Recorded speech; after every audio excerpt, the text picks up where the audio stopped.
ఆచార్య శంకరులు గచ్చత్ వ్యాఖ్య. సువర్ణధార. శంకరుల జీవితంలోని మరపురాని సందర్భమిది. వేదాంగముల సారాన్ని జీర్ణించుకున్న బాలవటువునకు సాధనా పంచకంలో కొన్ని నియమాలు చెప్పారు. ప్రతిదినం భిక్షౌషధం భుజ్యతాం. భిక్షాటన శరీరం మీదనున్న మమకారాన్ని, మనస్సులోనున్న అహంకారాన్ని పోగొడుతుంది. ఆహారాన్ని, ఔషధిని సేవిస్తున్నట్లుగా తీసుకోవాలి. శరీరంలోనూ మనస్సులోనూ గల దోషాలను భిక్ష అనే ఔషధి పోగొడుతుంది. ఆహారం యొక్క పరిమాణం కూడా ఔషధి రూపంలోనే ఉండాలని సూచన.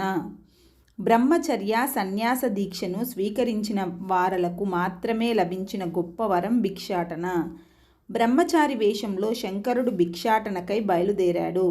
కౌపినాన్ని ధరించి దండమును జలపాత్రను 2 చేతులలోనూ తీసుకున్నాడు. శిఖా యజ్ఞోపవీతాలతో వామనమూర్తి అయి వస్తున్న బాలశంకర్ని చూచుటకు ఆ గ్రామంలో వారందరూ ఎదురు చూస్తున్నారు. బాలశంకరుడు ఒక పుణ్యాత్మురాలి ఇంటి ముందు నిలబడ్డాడు. భవతీ భిక్షాం దేహి అని జోలి చూపించాడు. ఆ ఇంటి ఇల్లాలు శంకరుని పిలుపు వింది. నేరుగా వచ్చి బాలశంకరుని తనివి తీరా చూచుటకు యోగ్యమైన వస్త్రాధరణ కూడా లేని దారిద్ర్య స్థితిలో ఉంది. తాను తలుపు పక్కన నిలబడి దేదీప్యమాన బ్రహ్మవర్చస్సుతో వెలిగిపోతున్న బాలశంకరుణ్ణి చూసింది. పిల్లవానికి పట్టెడు అన్నం పెట్టడానికి కూడా లేదు. దుఃఖం ముంచుకు వస్తుంది. కళ్ళ నిండా నీళ్లు నిలిచాయి. భగవాన్ భవనం ద్విజన్మనో ధనహీనస్య వివేక కస్యచిత్. జీవితంలో మొదటిసారిగా తన యొక్క దారిద్ర్యం గురించి బాధపడింది. తనకు ఇంతటి కష్టం కలిగించినందులకు భగవంతుణ్ణి పలు విధాలుగా నిందించింది. అతి కష్టం మీద తన యొక్క దుఃఖాన్ని దిగమింగుకొని బ్రహ్మచారితో, నాయన, ఇంటిలో తినుటకు వస్తువులు ఏమీయూ ప్రస్తుతానికి కనిపించటలేదు. క్షణకాలం నువ్వు నిరీక్షించినచో నా పతిదేవులు వచ్చినప్పుడు ఏమైనా తినుబండారాలను తీసుకొని రాగలరు అని దీనంగా తెలియజేసింది. శంకరుడు ఆ మాటలు విన్నాడు. పేదరాలి ఇల్లంతా ఒకసారి చూచాడు.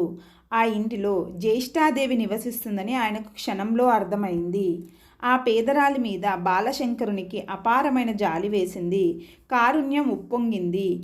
ఆమె చేసిన నోములు, వ్రతాలు ఫలించాయి. ఆమె జన్మ ధన్యమైంది. పూర్వజన్మ పుణ్యవశం వలన తన ఇంటిలో ఒక ఉసిరికాయ ఉన్నట్లు ఆమెకు గుర్తు వచ్చింది. వెంటనే ఆనందంతో దానిని తీసుకొని బాలశంకరుని జోలలో వేసింది. తలుపు చాటున నిలబడిన దీనురాలైన భక్తురాలిని బాలశంకరుడు చూడకపోయినా ఆమె యొక్క దారిద్ర్య దశను గమనించాడు. వెంటనే శ్రీ మహాలక్ష్మిని త్రికరణ శుద్ధిగా ప్రార్థించాడు. ఈ బ్రాహ్మణ స్త్రీని అనుగ్రహించమని. అంగం హరే పులకభూషణమాశ్రయంతి భృంగాంగనేవ ముకులాభరణం తమలాం మొదలగు 18 శ్లోకములతో అర్థించారు. స్వార్థం కొరకు కాకుండగా పరోపకారం చేసిన ఎట్టి పనైనా సత్ఫలితాలను ఇస్తుంది. శ్రీ మహాలక్ష్మీదేవి శంకర్లను మాత్రమే దర్శనాన్నిచ్చింది. బ్రాహ్మణ యువతి యొక్క దారిద్ర్య కారణాన్ని తెలియజేసింది. నాయనా, నీ మనస్సులోని కోరిక నాకు తెలిసింది. కానీ ఈ దంపతులు పూర్వజన్మలో ఎట్టి శుభకర్మలు, దాన ధర్మాలు చేయలేదు. మంచి పనులు చేయని వారికి నా అనుగ్రహం ఎలా కలుగుతుంది? వీరికి సంపదలు ఏ విధంగా ఇయ్యగలను అంది.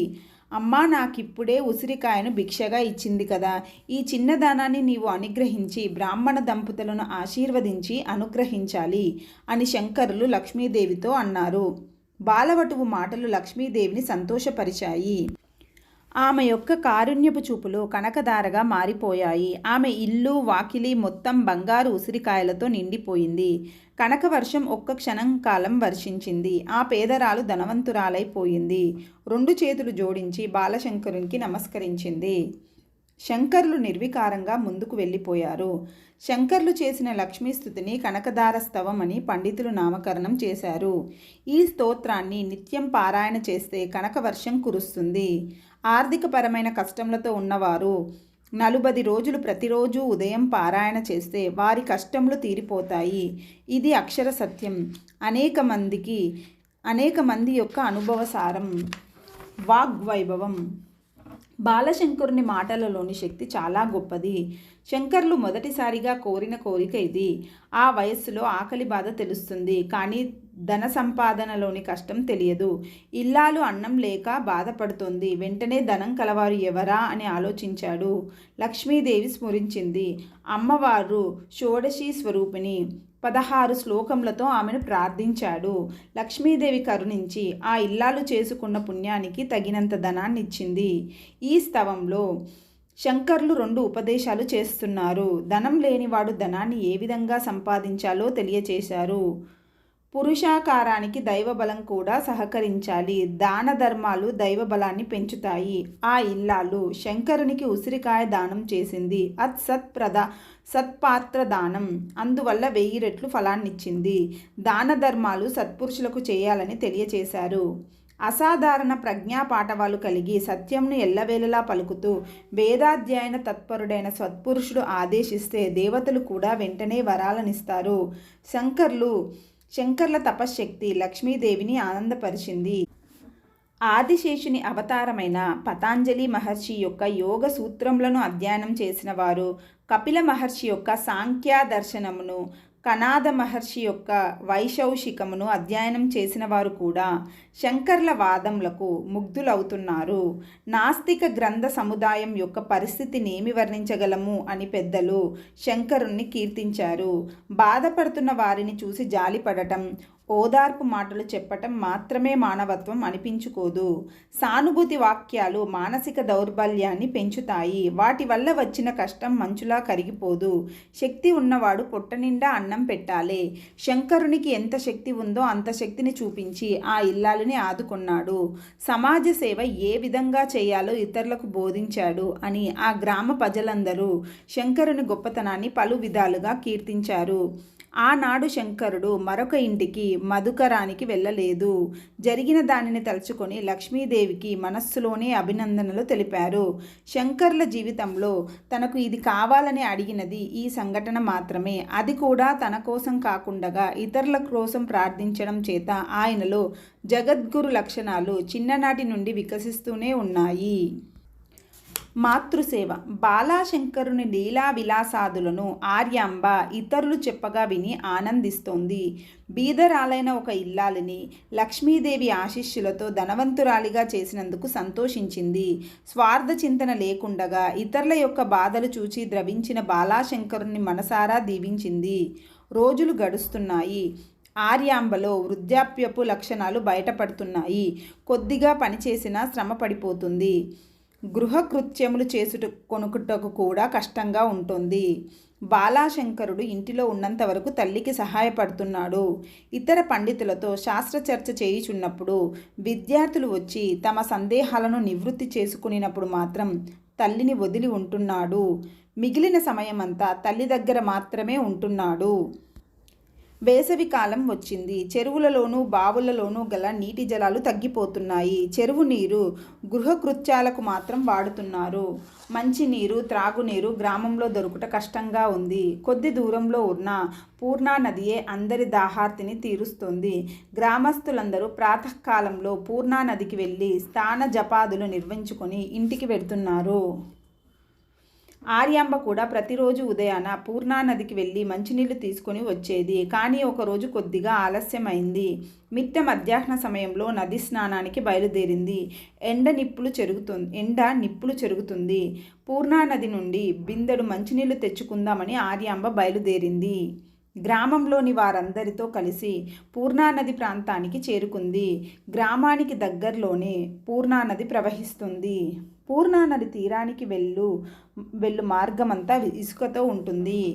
పూర్ణానది తీరానికి మార్గమంతా ఇసుకతో ఉంటుంది. వర్షాకాలంలో ఆ దారి అందరికీ దగ్గరలో ఉంటుంది. వేసవి కాలంలోనే కొద్దిగా కష్టంగా ఉంటుంది. ఆర్యాంబ మాత ఇసుకలో నడుస్తుంది. వృద్ధాప్యం వలన వేగంగా నడవలేకపోతుంది. శరీరం తొందరగా అలసిపోతుంది. ఎండవేడికి తల మాడిపోతుంది. దాహంతో గొంతు ఎండిపోతుంది. అతి కష్టం మీద కొద్ది దూరం వెళ్ళి నడవలేక కళ్ళు తిరిగి ఇసుకలోనే సోమసిల్లి పడిపోయింది. ఆర్యాంబాదేవి ఆ గ్రామంలోని ప్రజలందరికీ తల్లి లాంటిది. శంకరుని మేధా సంపత్తిని, వాక్ చమత్కారాలను, శాస్త్రవాద పటిమను గుర్తించిన వారందరూ ఆర్యాంబాదేవి యొక్క అదృష్టాన్ని పొగుడుతూ ఉన్నారు. అందులో ఒక పుణ్యాత్ముడు ఆర్యాంబను చూశాడు. నది ఒడ్డున నీటి బిందెతో నీరసంగా మూలుగుతున్న ఆర్యాంబను చూచిన వెంటనే అతనికి గుండె చలించిపోయింది. చల్లని నీటి బిందువులు ఆమె యొక్క ముఖం మీద చల్లాడు. ఉత్తరీయాన్ని విసనకర్రగా చేసి ఆమెకు చల్లని గాలి తగిలే విధంగా సేవలు చేశాడు. నెమ్మదిగా పూర్ణానదికి వచ్చిన వారందరూ ఆర్యంబను చూశారు. అందరూ యథాశక్తి ఆమెకు సేవలు చేసుకున్నారు. భయంకరమైన ఈ వార్తను ఎవరో బాలాశంకరుని తెలియచేశారు. తల్లి మీద ఉండే భక్తిభావంతో బాలాశంకరుడు ఒక్క పరుగున పూర్ణానది ఒడ్డుకు చేరాడు. నీరసంగా పడి ఉన్న మాతృమూర్తిని చూశాడు. అమ్మా అని ఆమె పాదాల మీద పడి దుఃఖించాడు. కుమారుని శరీరం తగిలిన వెంటనే ఆ తల్లికి మెలకువ వచ్చింది. మెల్లగా మాట వచ్చింది. ఎండవేడి తగ్గి శరీరం చల్లబడింది. పిల్లవాని యొక్క ఆందోళన గమనించి ఆనంద పరవశురాలైంది. ప్రేమగా దగ్గరకు తీసుకుంది. తల నిమిరింది. ఏదో మాట్లాడాలని ప్రయత్నించింది. కానీ కంఠం సహకరించలేదు. చిన్న మూలుగు వంటి ధ్వని మాత్రం బయటకు వినిపించింది. నోట మాట రాక బిడ్డను కడుపునకు హత్తుకుంది. ముద్దులు పెట్టి బుగ్గలు గిల్లి పరవశించింది. బాలాశంకరుడు తల్లిని పలు విధాలుగా ఓదార్చాడు. పూర్ణానది వరకు నడిచి వెళ్ళలేవు అన్నాడు. నీకు కావలసిన మంచినీరు నేనే తీసుకుని వస్తాను అన్నాడు. వృద్ధాప్యంలో తగిన జాగ్రత్తలు తీసుకోవాలి. నేను నీకు అన్ని విధాలా సహాయంగా ఉంటాను అన్నాడు. పిల్లవాడి మాటలను విని తల్లి ఆనందపడిపోయింది. అతడు చేరిన వారందరూ కలిసి ఆర్యాంబను ఇంటికి చేర్చారు. స్వయంగా బాలాశంకరుడే అన్ని సపర్యలు చేస్తున్నాడు. మంచినీరు అందిస్తున్నాడు. విసనకర్రను తీసుకొని విసురుతున్నాడు. ఆర్యాంబకు విశ్రాంతి లభించింది. సహజమైన స్థితికి వచ్చింది. ఈ సమస్యకు పరిష్కారం చూడాలని బాలాశంకరుడు ఆలోచిస్తున్నాడు. తన తల్లి ప్రతిరోజు పూర్ణానదికి వెడుతూనే ఉంటుంది. వద్దని తాను వారించినా కుదరదు. అందువలన ఏదో ఉపాయం ఆలోచించాలి అనుకున్నాడు. సాయంకాలం సమయం సమీపిస్తుంది. బాలాశంకరుడు పూర్ణానది ఒడ్డుకు వెళ్ళాడు. నది మాతను కన్నులారా చూస్తున్నాడు. తన చేతులతో అందులోని నీటిని తీసుకుని కన్నులకు అద్దుకున్నాడు. నిశ్చలంగా పూర్ణానదిని చూస్తూ మనస్సులో స్తుతించాడు. బాలాశంకరుడు ఎన్ని రకాల వృత్తాంతాలతో ఎంతటి హృద్యంగా, రసవత్తరంగా, మనోజ్ఞంగా పూర్ణానది వర్ణించి ఆమెను ప్రసన్నం చేసుకున్నారో ఎవ్వరికీ తెలియదు. కానీ పూర్ణానది మాత్రం అనుగ్రహించిందనే విషయం తెల్లవారేసరికి గ్రామ ప్రజలందరికీ తెలిసిపోయింది.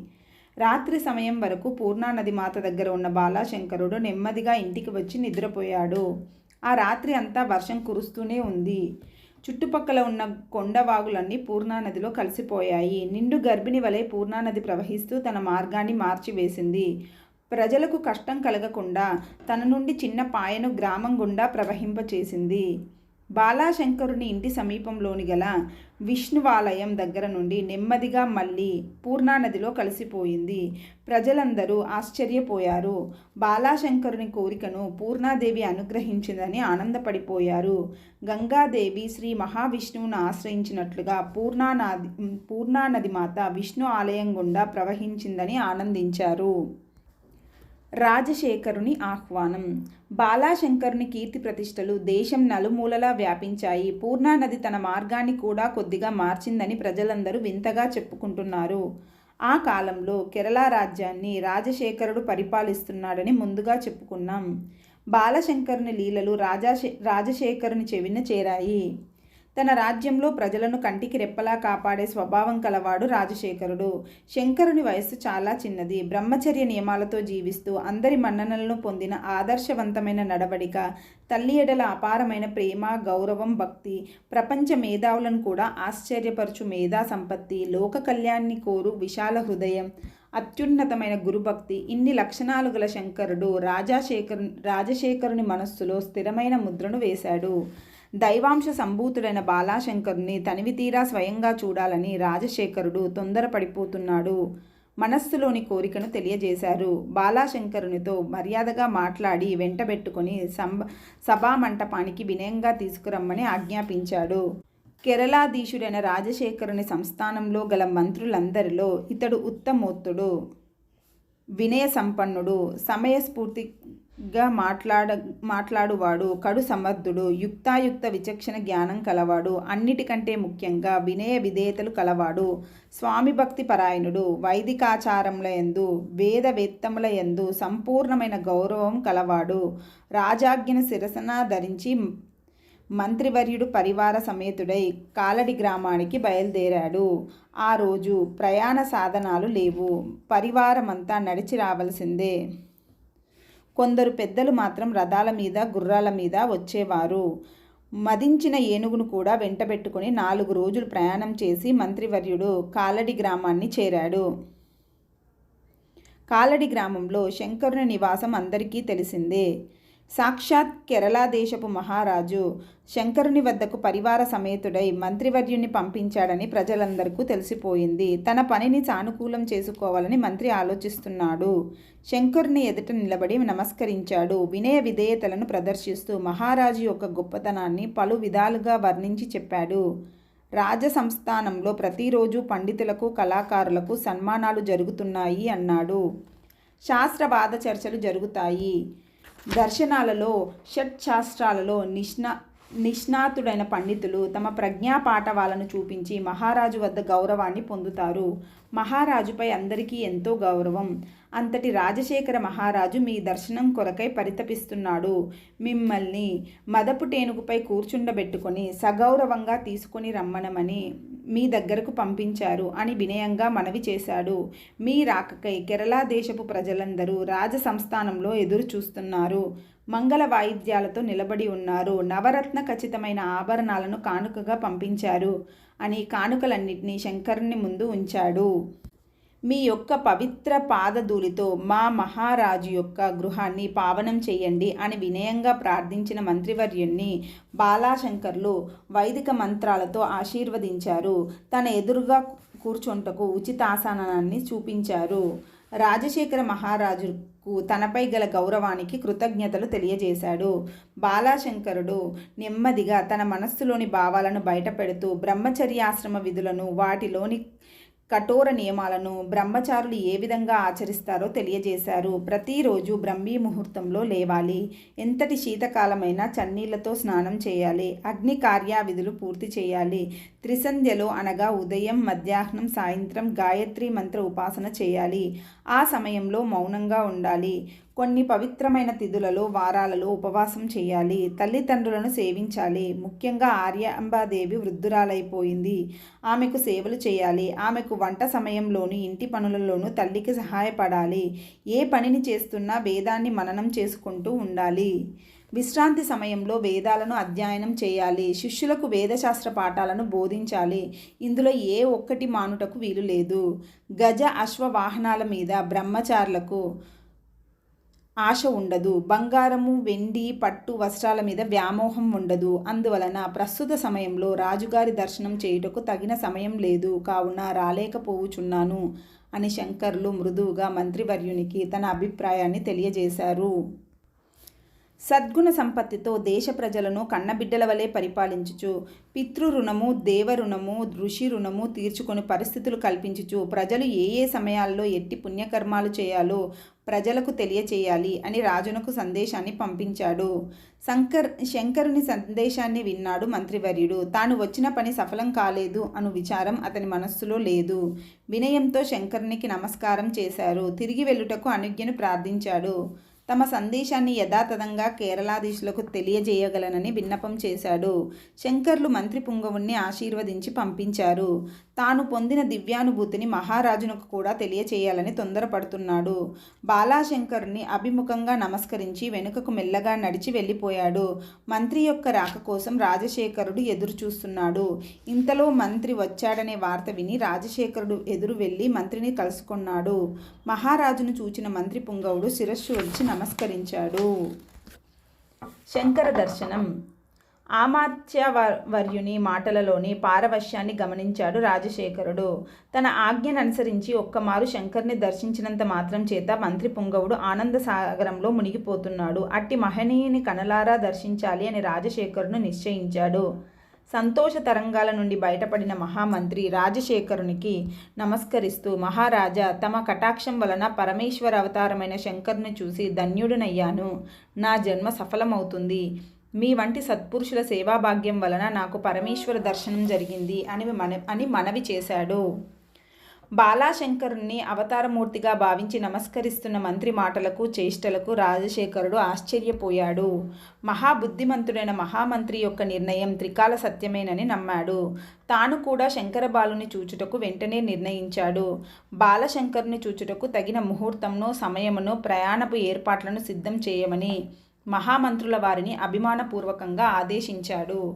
పరివార సమేతంగా బయలుదేరుటకు మంత్రివర్యులు సుముహూర్త నిర్ణయం చేశారు. రాజశేఖరుడు కూడా సర్వాలంకరయుక్తమైన రథాన్ని అధిరోహించి బాలశంకరుని చూచుటకు బయలుదేరాడు. గజతురంగ రథపద దళాలు వెంట అనుసరిస్తున్నాయి. ఇంతటి పరివారంతో కాలడి గ్రామంలో ప్రవేశిస్తే గ్రామస్తులకు అసౌకర్యం కలుగుతుందని ఊరు బయట దూరంగా నిర్మించబడిన డేరాలలో సమస్త పరివారానికి బసను ఏర్పాటు చేశాడు. రాజశేఖరుడు ఒక్కడు పాదాచారి అయి ముందుకు నడుస్తున్నాడు. తన ఆభరణాదులను, మహారాజ కిరీటాన్ని తీసివేశాడు. వినయ విధేయతలతో శంకరుని దర్శించుటకై తీవ్రంగా ఆలోచిస్తున్నాడు. రాజశేఖరుని మనస్సంతా బాలాశంకరునితో నిండిపోయింది. అవతార పురుషునితో మాట్లాడగలనని ఆనందపరవశుడైపోయాడు. మహారాజు శంకరుని దర్శించుటకై వస్తున్నాడని వార్త గ్రామమంతా వ్యాపించింది. గ్రామంలోని వారందరూ బాలాశంకరుడు గ్రామంలో ఉన్నందుకు ఉత్సాహపడిపోతున్నారు. మరికొందరు మహారాజును చూడాలని తొందరపడుతున్నారు. మరికొందరు రాజునకు మర్యాదలు ఏ విధంగా చేయాలా అని ఆలోచిస్తున్నారు. రాజశేఖరుడు నెమ్మదిగా నడుస్తూ బాలాశంకరుడు నివసిస్తున్న ఇంటి వద్దకు వెళ్ళి ఆగాడు. దేవతలందరూ ఆ గృహంలో నివసిస్తురని భావించి కనిపించని వారందరినీ మనస్సులోనే నమస్కరించాడు. కంటికి కనిపించిన మహర్షులకు, యోగులకు అభివాదం చేశాడు. కైలాస పర్వతం మీద ఉన్న పరమేశ్వరుని దర్శించినట్లుగా బాలాశంకరుని చూసి అభినందించి నమస్కరించాడు. బాల బ్రహ్మచారి, ఎన్నో జన్మల పుణ్యవశం వలన మీ దర్శన భాగ్యం కలిగింది. మీరు ఆదేశించిన ప్రకారం రాజ్యపాలన చేస్తాను. మీ ఆజ్ఞను శిరసా వహించి ప్రజల యొక్క ఆదరాభిమానాలు సంపాదిస్తాను అని మనవి చేశాడు. బాలాశంకరుడు రాజశేఖరుని వైదిక మంత్రాలతో బ్రాహ్మణ ఆశీస్సులను అందించాడు. కుశల ప్రశ్నలు వేశాడు.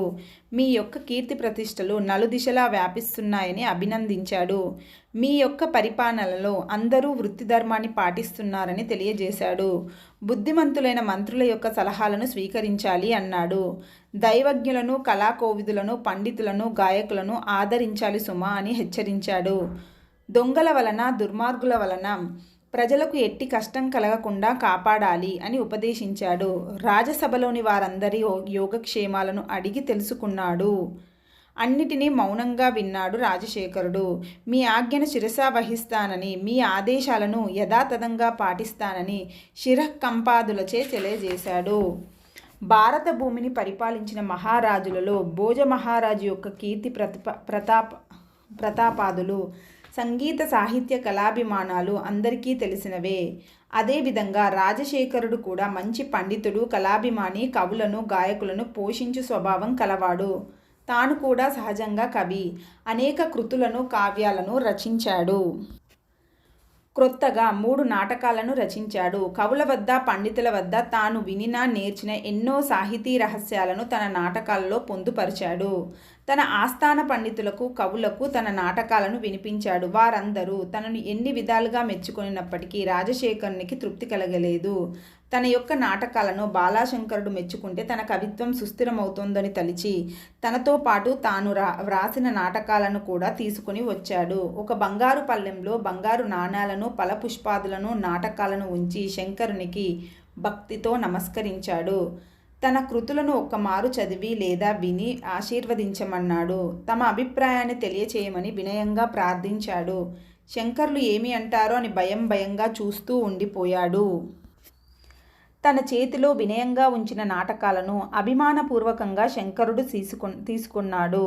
తన చేతితో స్పృశిస్తూ ఆ నాటకాలను రాజశేఖరునికి అందించి వాటిని చదివి వినిపించమన్నాడు. సాంప్రదాయబద్ధమైన రీతిలో దేవతాస్థుతులు, గురుస్థుతులు చేసి కథాసం విధానాన్ని నాటక రూపంలో మృదుమధురంగా, అమృతమయంగా చదివి వినిపించాడు రాజశేఖరుడు. నాటకాలను బాలశంకరుడు విని ఆనందించాడు.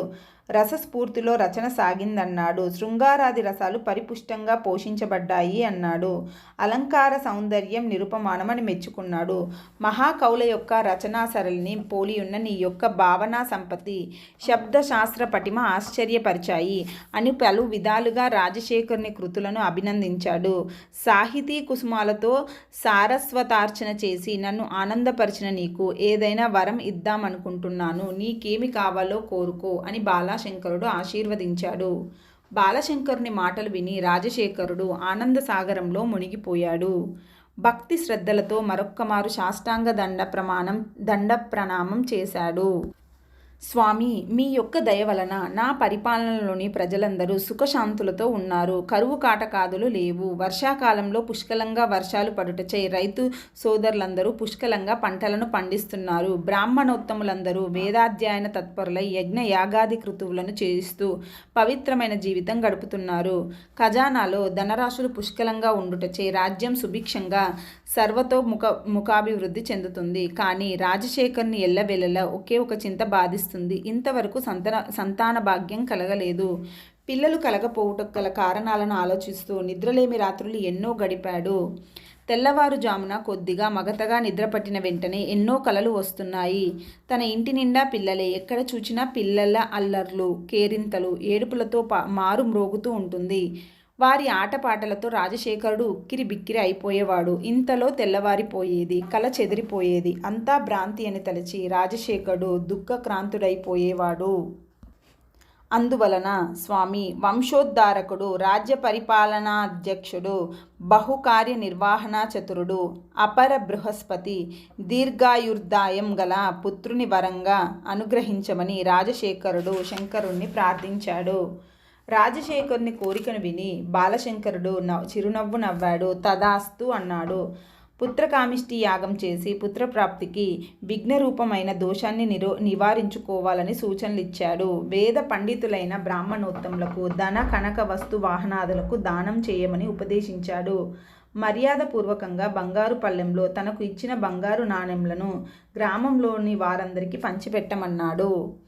బ్రహ్మచారి అయిన తనకు ధనరాశులతో పని లేదని, బంగారం మీద తనకు వ్యామోహం లేదని మృదువుగా చెప్పి తిరస్కరించాడు. రాజశేఖరుడు మరొక్కమారు బాలశంకరునికి నమస్కరించాడు. ఇట్టి సత్పురుషుడు తన రాజ్యంలో ఉన్నందుకు సంతోషించి చిరకాల వాంఛైన సంతాన ఫలం తనకు సిద్ధించగలదని ఆనందపరవశుడై తన నగరానికి బయలుదేరాడు. శంకరునికి వివాహ ప్రయత్నం. బాలశంకరుడు వయస్సులో చిన్నవాడు, కానీ విద్యలలో జ్ఞాన సముపార్జనలో ఆచార్యుడు. ఆయన వద్ద అనేక మంది విద్యార్థులు వేదాధ్యయనం చేసి పండితులయ్యారు. మరికొంతమంది శాస్త్రములను అభ్యసించి పారంగతులయ్యారు. విద్యాబోధన సమయంలో శంకరులు అనేక రహస్యాలను తెలియచేసేవారు. విద్యార్థులచే పరస్పరం వాదోపవాదాలు చేయించేవారు. ధారణా విషయంలో విద్యార్థులకు పరస్పరం స్పర్ధ పెరిగే విధంగా పోటీలు నిర్వహించేవారు. చింతన చేయించేవారు. చింతన అనగా ఒకే స్థాయిలో ఉన్న ఇద్దరు విద్యార్థులకు ఒకరికి మరొకరు పాఠములు చెప్పుకొనుట. దానివలన ఇరువురికి అనుమాన నివృత్తి కలుగుతుంది. శంకరుని వద్ద విద్యాభ్యాసం చేసిన విద్యార్థులందరూ ఆణిముత్యాలే. అందరూ శాస్త్ర ప్రావీణ్యం కలవారే. శంకరుని శిష్యులను చూచిన వారందరికీ ఆనందమే.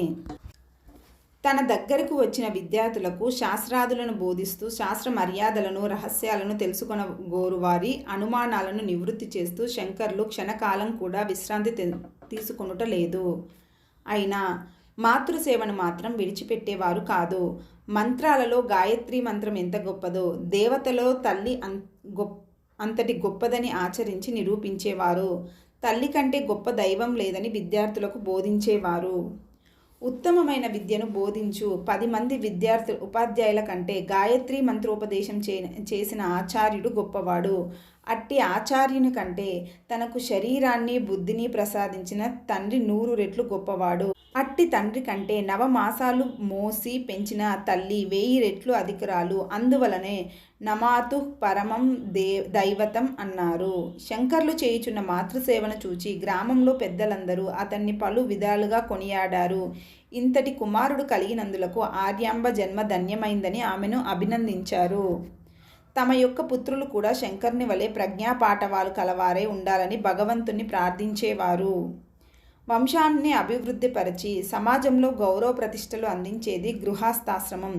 అట్టి పవిత్రమైన గృహస్థాశ్రమంలో ప్రవేశింపచేయాలని శంకరుని బంధువర్గం ఆలోచిస్తుంది. పరమేశ్వరానుగ్రహంతో కలిగిన శంకరునికి వివాహం చేసి కోడలు రావటంతో ఆలస్యాన్ని సహించలేకపోతుంది. గృహస్థ ధర్మంలో పితృరుణం దేవరుణం తీర్చితే తిరిగి సత్సంతానం కలిగి వంశాభివృద్ధి అవుతుంది. బాలాశంకరుని కీర్తి ప్రతిష్టలు ప్రజ్ఞా పాటవాలు అండి తిప్రాకర్ష దేశ దేశాలా వ్యాపించినవి. ఆడపిల్లలు గలవాళ్ళు చాలామంది తమ పిల్లను ఆర్యాంబకు కోడలిగా చేయాలనే ఉత్సాహంతో ఏదో సందర్భాన్ని ఆసరాగా చేసుకొని ఆర్యాంబ దగ్గరకు వస్తున్నారు. ఇల్లు వాకిలి ఆస్తిపాస్తులు వ్యవహారాలు సమాజ గౌరవ ప్రతిష్టలను స్వయంగా చూసి ఆనందించి తమ యొక్క కోరికను ఆర్యాంబకు తెలియచేస్తున్నారు. వారి మాటలు వినిన వెంటనే తన కుమారునికి వివాహం నిశ్చయమైనంత ఆనందపడిపోతుంది ఆర్యాంబాదేవి. తన కుమారుడు గృహస్థాశ్రమం స్వీకరించాలని అతిథి సత్కారాలు చేస్తూ యజ్ఞయాగాదులను నిర్వహిస్తూ ఉండగా చూడాలని ఆర్యాంబ కలలు కంటోంది. తన కోడలు ఇంటిలో తిరుగుతూ ఉన్నట్లుగా, తనతో మాట్లాడుతున్నట్లుగా, మనుమలను ఎత్తుకొని ముద్దులాడుతున్నట్లుగా ఊహించుకొని మురిసిపోయేది. మరుక్షణంలోనే లౌకిక వాతావరణంలోనికి వచ్చి ఆ రోజు ఎప్పుడు వస్తుందా అని ఎదురు చూచేది. గౌతమాది ఋషి దర్శనం. బాలాశంకరునికి వివాహం చేసి కళ్యాణ శంకరునిగా చూడాలని బంధువర్గం, మిత్రవర్గం, ఆప్తవర్గం ఆలోచిస్తుంది. కానీ భవిష్యత్తు మరో విధంగా ఉంది. దాన్నే దైవం అంటారు. దైవం మానుష రూపేణ అని న్యాయం. భగవంతుడు ఎప్పుడూ ఏదో ఒక మనిషి రూపంలో కానీ ప్రాణి రూపంలో కానీ మనలను పలకరిస్తాడు. దాన్ని మనం గుర్తించగలిగిన నాడు మన జీవితం ధన్యమవుతుంది. దానిని మనం గుర్తించలేకపోతే శాశ్వత దుఃఖాన్ని అనుభవిస్తూ దుర్భర జీవితాన్ని గడుపుతాం. బాలశంకర్ని చూచుటకు చాలామంది వస్తున్నారు. ఒక రోజున గౌతమాది మహర్షులు శంకర్ని దర్శించుటకు వచ్చారు. పెద్దలు ఋషితుల్యులు వచ్చారని గౌరవ మర్యాదలు సక్రమంగా చేయాలని శంకరుడు బంధువులకు తల్లికి సూచనాప్రాయంగా తెలియజేశాడు. తపస్సంపన్నులైన సత్పురుషులు తమ ఇంటికి వచ్చినందులకు ఆర్యాంబ పరవశించింది. పసివాడైన తన కుమారుని చూచుటకు వచ్చిన మహాజ్ఞానులను, యోగులను, సాధువులను, అవధూతలను ప్రత్యేకంగా గౌరవించేది. వారికి తగు సపర్యలు చేసేది. వారి ఆశీస్సులను అభ్యర్థించేది. బాలాశంకర సందర్శనార్థమై తన ఇంటికి వచ్చిన మహర్షులందరినీ ఆర్యాంబ పలకరించింది. కుశల ప్రశ్నలు వేసింది. అర్ఘ్యపాద్యులను ఇచ్చింది. ఫలములను కందమూలాలను సమకూర్చింది. నెమ్మదిగా వారికి పాదాభివందనం చేస్తూ తన మనస్సులోని భయాందోళనలను వారికి తెలియచేసి పరిష్కార మార్గం చూపమని ప్రార్థించింది. పూజ్యులారా, బాలాశంకరుడు మా ఇంట పుట్టింది మొదలు అనేక వింతలు జరుగుతున్నాయి. ఇతడి ప్రజ్ఞాపాఠవాదులు, మేధా సంపత్తి నిరూపమానం. 4 సంవత్సరాల్లో 4 వేదాలు పూర్తి చేశాడు. 8 సంవత్సరాలకు శాస్త్ర విద్యలన్నీ క్షుణ్ణంగా నేర్చాడు. పెద్ద పెద్ద పండితులతో నిర్భయంగా మాట్లాడుతున్నాడు. వాదంలో వారిని ఓడిస్తున్నాడు. వచ్చిన వారందరూ నా పిల్లవాడిని జగత్తునకే గురువు అంటున్నారు. నాకు చాలా ఆశ్చర్యంగా ఉంది. ఈ పిల్లవాడు పూర్వజన్మలో ఎట్టి తపస్సు చేశాడో, ఎందువలన అతనికి ఇంతటి శక్తి సామర్థ్యాలు వస్తున్నాయో దయచేసి సెలవెయ్యండి అని ప్రార్థించింది. ఇందులో ఏదో రహస్యం ఉంది. దయచేసి నాకు అనుగ్రహించండి. చిన్న వయస్సులో ఉన్న ఈ బాలుడు తన సిద్ధాంతమే గొప్పదంటాడు. ఇతరుల మతాలన్నీ మతి లేనివి అంటాడు. వచ్చిన వారందరూ ఇతనికి నమస్కరించి వెళ్ళిపోతున్నారు. కావున నాకు చాలా భయంగా ఉంది. దయచేసి నా అనుమానాలను నివృత్తి చేయండి అని ప్రార్థించింది. ఆర్యాంబాదేవి యొక్క భయాందోళనను సత్పురుషులు గ్రహించారు. మాతృహృదయం తల్లాడిపోతుందని గమనించారు. ఆమెకు సత్య నిరూపణం చేయాలని నిశ్చయించారు. పరమ ప్రశాంతమైన కంఠస్వరంతో ఒక్కమారు ఆర్యాంబకు గత స్మృతులను గుర్తు చేశారు. అమ్మా, మీ దంపతులకు చాలా కాలం వరకు సంతానం కలగలేదు కదా. సంతానం కొరకై ఎన్నో నోములు, వ్రతాలు, పూజలు మీరు చేశారు కదా. మీ యొక్క తపస్సునకు మెచ్చి కైలాసనాథుడైన పరమేశ్వరుడు అల్పాయుష్కుడు త్రికాలవేది అయిన ఒక కుమారుడు కావలెనా, అనామకులైన 10 మంది పిల్లలు కావలెనా అని అడిగినప్పుడు నీ యొక్క భర్త సంజనుడైన ఒక్క కుమారుడు చాలు అని అంగీకరించాడు. ఈ రహస్యాన్ని నీవు జీర్ణించుకోలేవని నీకు తెలియచేసి ఉండకపోవచ్చు. కావున నీ కుమారుడు పరమేశ్వర వరప్రసాది. ఇట్టి పావన చరితునకు జన్మనిచ్చిన నీవు శంకరునికి మాత్రమే తల్లివి కావు, సమస్త జగత్తునకు తల్లివై జగన్మాతవు అని కీర్తించబడుతున్నావు. పరమేశ్వర వరప్రసాది అయిన బాలాశంకరుని మహిమలు హిమాలయ పర్వతం వలె పరమ పవిత్రములు, అత్యున్నతలు. అందువలనే ఇట్టి మహనీయుని దర్శించుటకు మేమందరం కలిసి విచ్చేశామని నెమ్మదిగా చెప్పారు. వారి మాటలు విని ఆర్యాంబ కలవరపడిపోయింది. పరమేశ్వరానుగ్రహం కలవాడని చెప్పినందుకు ఆనందించిన, అల్పాయుర్దాయం కలవాడను మాటకు వినలేకపోయింది. తన పిల్లవాడు చిరంజీవి కాదు అనే సత్యాన్ని భరించలేకపోయింది. హృదయం నుండి దుఃఖం పొంగి పొంగి బయటకు వచ్చేస్తుంది. ఆపుకొనుటకు ఎంత ప్రయత్నించినా సాధ్యపడుటలేదు. ఆర్యాంబ యొక్క స్థితిని గమనించిన అగస్త్య మహర్షి, అమ్మా, నీ యొక్క కుమారుని ఆయుర్దానం గురించి నువ్వు విచారింపవద్దు. అదంతా దైవ నిర్ణయం. దానిని మనం వినయపూర్వకంగా అంగీకరింపవలసినదే. నీ కుమారుడు 8 సంవత్సరాల ఆయుర్దాయంతో జన్మించాడు. తన యొక్క తపస్సుచే మరి ఒక 8 సంవత్సరాల ఆయువును సంపాదించుకుంటాడు. మరి ఒక 16 సంవత్సరాలు జీవించుటకు దేవతలు వరమిస్తారు. 32 సంవత్సరాల పూర్ణాయుర్దాయం కలవాడు అని జన్మ రహస్యాన్ని తెలియజేశాడు. శంకరుడు తన తల్లికి శరీర ధర్మంను చెప్పుట. అగస్త్యాది మహర్షులు వచ్చిన నారును సంతోషం కంటే వారి మాటలు ఆర్యాంబకు దుఃఖాన్ని కలిగిస్తున్నాయి. వారి మాటలు గుర్తుకు వచ్చిన వెంటనే కళ్ళ వెంట నీళ్లు వచ్చేస్తున్నాయి. ఏడుపు ఉబికి బయటకు వచ్చేస్తుంది. తన కుమారుడు అవతార పురుషుడని మహర్షులు అన్నారు. తన నోముల పంట తపస్సుల ఫలం అని మురిసిపోయింది. తన కుమారునికి ముఖంలోకి చూచిన వెంటనే ఆమె యొక్క కష్టాలు, దుఃఖంలు క్షణంలో మాయమైపోయేవి. కానీ శంకరుడు అల్పాయుష్కుడను మాటను ఆర్యాంబ భరింపలేకపోతుంది. కుమారుని చేతిలో తన తనువును చాలించాలని భావించింది. దైవం ఏ విధంగా నిర్ణయించిందో తెలియదు. ఆమెకు మతిమరుపు ఎక్కువైంది. ఆరోగ్యం క్షీణించింది. ఇంటి పనులు చేయాలని అనిపించుటలేదు. భగవద్ధ్యానం చేద్దామని ప్రయత్నించినా మనస్సు నిలకడగా ఉండుటలేదు. కుమారుని చూసినప్పుడు ఏడుపు వచ్చేస్తుంది. కుమారుని జ్ఞాపకాలు గుర్తుకు వస్తే మనస్సంతా దిగులుగా ఉంటుంది. ఎప్పుడూ కళ్ళ వెంట నీళ్లు కారుతూ భారంగా ఉంటోంది. తల్లి యొక్క దీనస్థితిని శంకర్లు గమనిస్తున్నారు. ఆమెకు ఓదార్పు అవసరమని భావించారు. మాయలో ఉన్న తల్లికి జీవన సత్యాన్ని తెలియజేయాలనుకున్నారు. వెంటనే తల్లి వద్దకు వెళ్ళి ఆప్యాయంగా ఆమె ఒడిలో కూర్చున్నారు. అమ్మా, మునీశ్వర్లు వచ్చినప్పటి నుండి నీలో వింత మార్పు కనిపిస్తుంది. వారి మాటలకు ఎందుకులంత భయపడుతున్నావు అని చిన్నగా నవ్వారు. నా మీద నున్న మమకారం నీకు దుఃఖాన్ని కలిగిస్తోంది. ఇదంతా మనం కల్పించుకున్న భ్రాంతియే అమ్మా అన్నారు. మనకు కనిపించేది అంతా నిజం కాదు. కొందరు ముందు వెళ్ళిపోతారు, మరికొందరు తర్వాత వెళ్ళిపోతారు. వెళ్ళిపోవుట ఖాయమే. ముందు వెనుకలు మాత్రమే మనం గుర్తించాలి.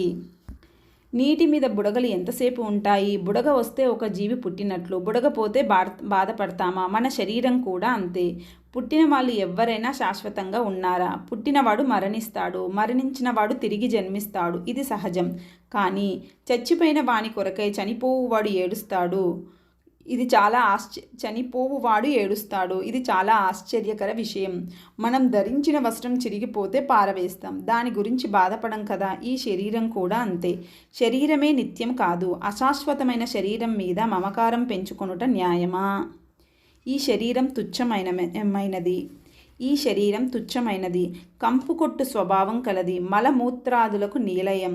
దీని కొరకై అజ్ఞానులు మాత్రమే దుఃఖిస్తారు అని శారీరక భాష్యాన్ని మృదుమధురంగా ఉపదేశించారు. ఈ ప్రేమలు, అనురాగాలు శాశ్వతం కావన్నారు. పూర్వజన్మలలోని కుమారులై తల్లిదండ్రులు ఇప్పుడు గుర్తు ఉన్నారా అన్నారు. నీటిలో 2 కర్రలు కలిసి వెడుతున్నాయి. మధ్యలో విడిపోయి 2 విడివిడిగా వెళ్ళిపోయాయి. జీవితం కూడా అంతే అన్నారు. ప్రయాణంలో అనేక మంది మిత్రులు కలుస్తారు, అందరూ విడిపోతారు. కానీ వారి కొరకై దుఃఖించకూడదు అని అనునయ వ్యాఖ్యలతో తల్లిని ఓదార్చారు. బాలాశంకరుని వైరాగ్యం.